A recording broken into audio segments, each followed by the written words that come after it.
ดีเข้าสู่สองน้องจันสาวลาวคลิปนี้เป็นคลิปแรกที่น้องจันได้เฮ็ดคลิปเนาะเพราะว่าน้องหากะสร้างช่องก็คิดแบบด้นเติบอยู่ว่าสิเฮ็ดช่องเป็นของตัวเองบ่หรือว่าจังใดนะเพราะว่าน้องก็แบบยังมีความแบบบ่กล้าแน่แล้วก็อายๆแน่นะแต่ว่าตอนนี้น้องจันก็ได้เฮ็ดคลิปออกมาแล้วเด้อเดี๋ยวสิพาไปพบสวนมาเบิ่งเลย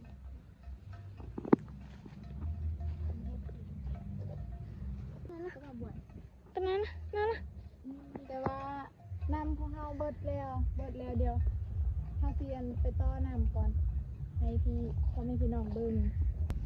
เดี๋ยวจะให้น้องตามเฮ็ดช่วยดิเฮ็ดคนเดียวแล้วน้องตาม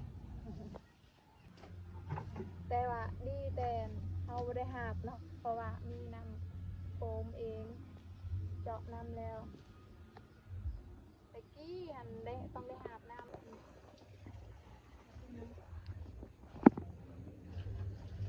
เนาะพักกวางตุ้งป้นนะ ฮะ ป้นกวางตุ้งห้า ปนกันกับพักซ้อมดอกบ่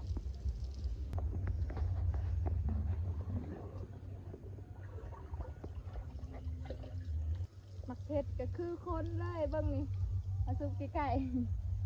คือคนจะจอยแห้งๆวัดตอนอยู่ทางนี้ไหมอะไรดีเอ้ยมือกล่องเบิ่งตากล่องแม่สุเจ้าผมฮากะเริ่มคลิปแรกเลยนี่นะคลิปแรกแหกมานโอ้ตากล่องกะปวดบ่หยุดบ่เศร้าเลย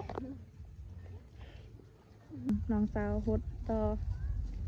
หดแบบนี้เลยตี ซื้อในไหนนี่นะผู้สาวปานีนี่นางปานีหากมาแต้งเฮียนบอกน้องหัวน่ะอันเอื้อยนั่นบอกให้น้องๆหันทักทายสบายดี สบายดีมาก็อยู่ผู้ชายปิดกันทำไม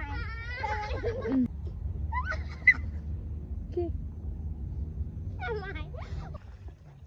นี่สิแล้วหดพักแล้วให้น้องอันหดตอนยังประมาณต้องนานบอกนานน้อยๆใช่เลย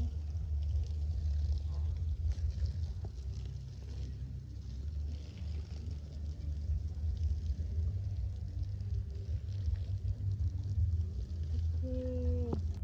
นี่หลังจากที่เฮาหดส่วนเป็นที่เรียบร้อยแล้ว เดี๋ยวคลิปนี้น้องจัน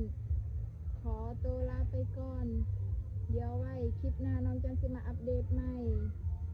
ว่าวิธีชีวิตของน้องจันเป็นจังใดก็ขอฝากนำทุกคนฝากกดไลค์กดแชร์กดติดตามเพื่อเป็นกำลังใจให้น้องจันในเด้อบ๊ายบาย